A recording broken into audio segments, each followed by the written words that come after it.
Aujourd'hui, je vous prends juste 3 minutes de votre temps suite aux demandes sur le groupe pour des petits tutos de certains exercices.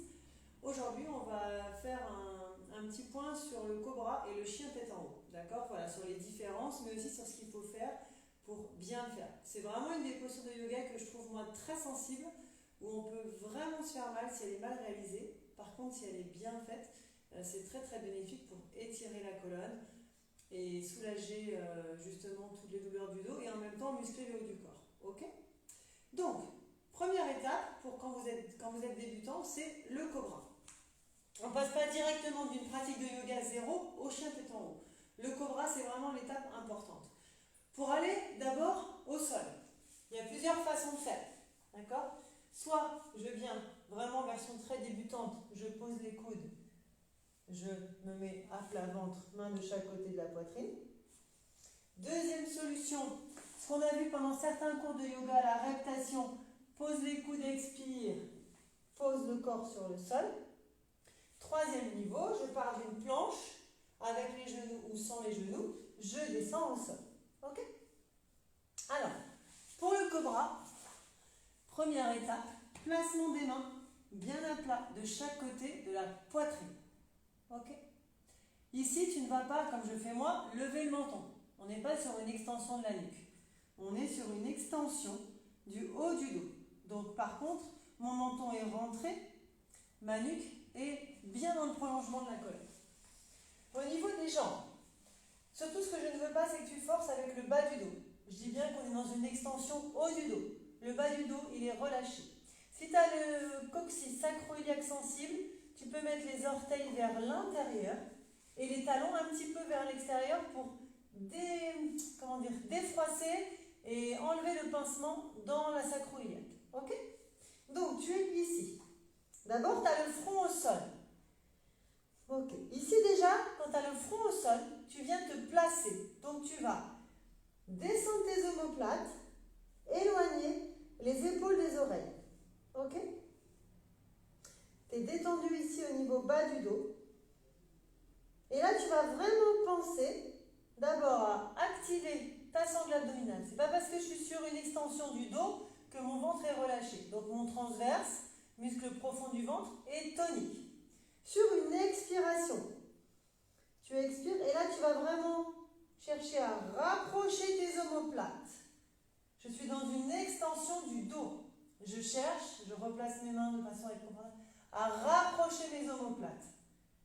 Rapprocher mes coudes. Voilà, les épaules loin des oreilles. Posture vraiment étirée.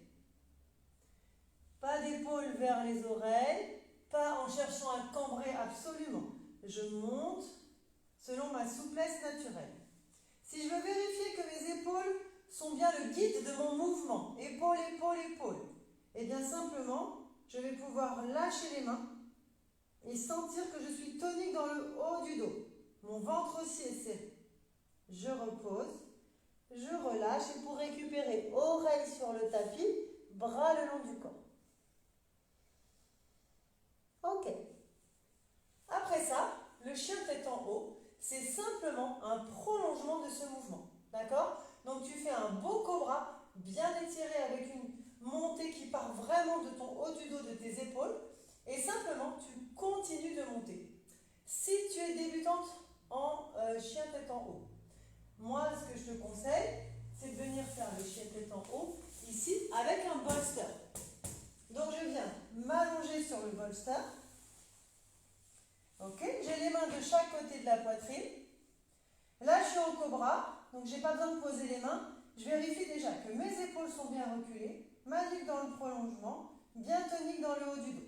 Ok, là, je pourrais presque continuer à me lever sans pousser sur les mains. D'accord? Pour aller vers un chien tête en haut. Tu poses les mains. Expiration. Allonge, allonge, allonge, allonge, allonge. Et là, tu vois quand je suis en haut, mes épaules sont au-dessus de mes poignets. Ma nuque est dans le prolongement de ma colonne. Et ma tête est loin de mes épaules. D'accord? Qu'est-ce qui peut se passer ici? Si tu oublies de pousser avec les épaules, tu vas cambrer avec le dos. Là, je ne peux plus m'étirer, je suis complètement verrouillée et je viens pincer les lombaires. Donc d'abord l'allongement, épaule, épaule, coude qui se rapproche, omoplate qui se rapproche, tonus dans le haut du dos. Et je repousse le sol. Ma paume de main, mes doigts ici, ils sont tonus qui me repoussent. Ma poitrine sort légèrement en avant de mes biceps. Ok? Pour redescendre, expire. Les coudes restent serrés le long du corps et tu relâches. Tu peux le faire sans le bolster, bien sûr. Ici, petit cobra, placement, ventre tonique, chien tête en haut. Ici, je vérifie le placement de mes mains. Voilà, épaules, poignets. Attention aux coudes. Souvent, quand vous êtes bras tendus, vos coudes tournent vers l'avant ici. Non, je verrouille. Ici, je m'enchaîne les avant-bras pour que l'intérieur de mes coudes se regarde. Dans le chien tête en haut, ça va être une des postures où on va le plus déverrouiller les coudes. Donc, on vérifie. On le refait. Ici. Ventre tonique, expire. En haut, n'hésite pas à te replacer. Et verrouille tes avant-bras, les coudes se regardent. Ok, maintenant ramène le menton vers la gorge. Dégage bien la poitrine, rapproche les omoplates. Pousse dans les bras. C'est tonique au niveau du haut du dos. Ce n'est pas une posture de repos dans le haut. Par contre, dans le bas, je relâche. Je laisse étirer. Tu vas pouvoir sentir un étirement dans les bas des abdominaux, dans ton bassin. Si vraiment tu sens que c'est trop intense, que ça tire dans le bas du dos, serre ton périnée et essaie d'imaginer que tu veux ramener ton coccyx entre les fesses. Ramène ton coccyx entre les fesses. Active le périnée. Pousse encore plus dans les bras. Et doucement, relâche. Et relâche. Ok.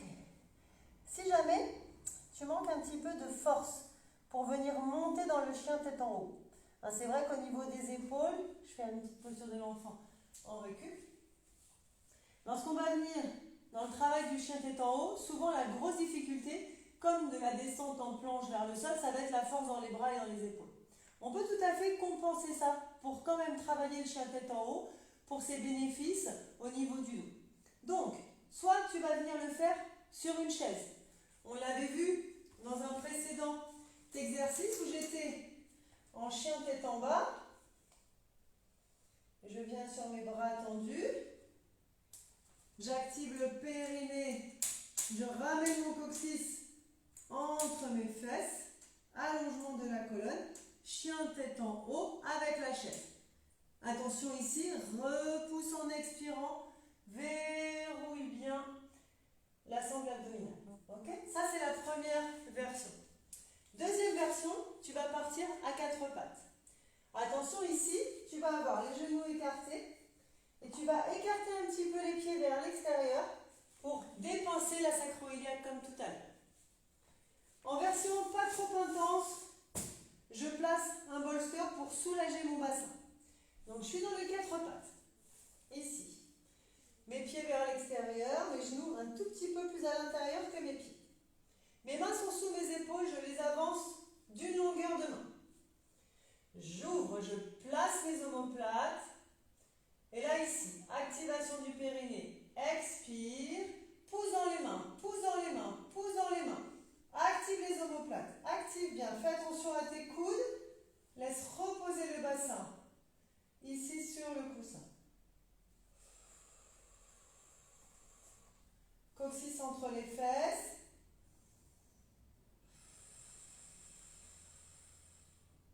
Pour revenir, activation du périnée, expire. Quatre pattes. Et là, tu peux faire la même chose, ça va être plus intense, sans le coussin. Donc, quatre pattes, les pieds un petit peu plus écartés que les genoux. Avance tes mains d'une longueur. Allonge bien ton dos. Donc déjà, les épaules loin des oreilles, la nuque longue. Ok? Activation du périnée. Expiration. Ramène le coccyx entre les fesses et en même temps, tu repousses le sol. Tu repousses le sol. T'es grand. Tu cherches à ramener tes omoplates l'un vers l'autre et vers le bas. Et tu te grandis avec le sommet de la tête. Expire profondément. Et laisse ton bassin lâcher vers le sol.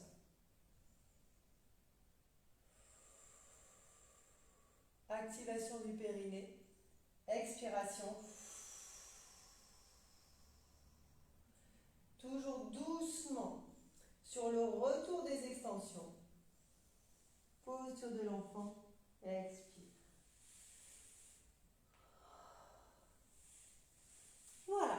Ça, ce sont toutes les petites variations avec lesquelles tu peux travailler le chien tête en haut.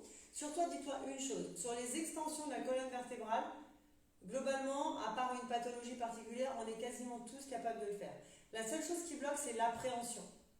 Voilà, on a peur de se faire mal lorsqu'on va en arrière.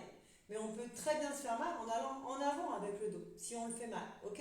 Sauf qu'en arrière, c'est plus impressionnant, donc on a plus d'appréhension. Mais le risque est exactement le même. Si j'engage pas mon périnée, mon transverse, si mon dos est mal positionné, si je bascule avec les lombaires au lieu de basculer avec le haut du dos, c'est exactement la même chose. Donc, surtout, aménage. Commence par ton cobra. Essaye de sentir le placement, l'autograndissement, l'activation de tes épaules, le tonus dans le haut du dos. Et puis, aide-toi avec la chaise, aide-toi avec le coussin pour que l'étirement soit moins intense.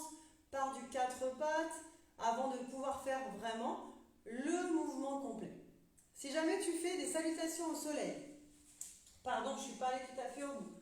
Le dernière étape du chien tête en haut, c'est tu fais ton chaturanga et juste avant de toucher le sol, chien tête en haut. Donc ça donne, je suis en planche. Ok. Chaturanga, stop avant, active bien, chien tête en haut.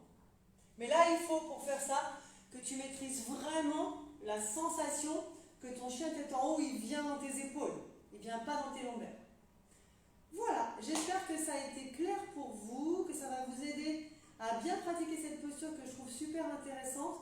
Dernier petit point, ce chien tête en haut, lorsqu'on démarre à 4 pattes, ici, il est tout à fait intéressant pour les femmes enceintes. Ça étire les grands droits, ça étire le ventre, donc c'est un super exercice pour les futures mamans. Voilà, à noter dans un petit coin de votre tête ou à partager avec une copine enceinte. Voilà, si jamais vous voulez d'autres tutos sur des exercices de renforcement ou de yoga, vous le mettez en petit commentaire et puis on essaiera de vous en présenter d'autres. Allez, ciao!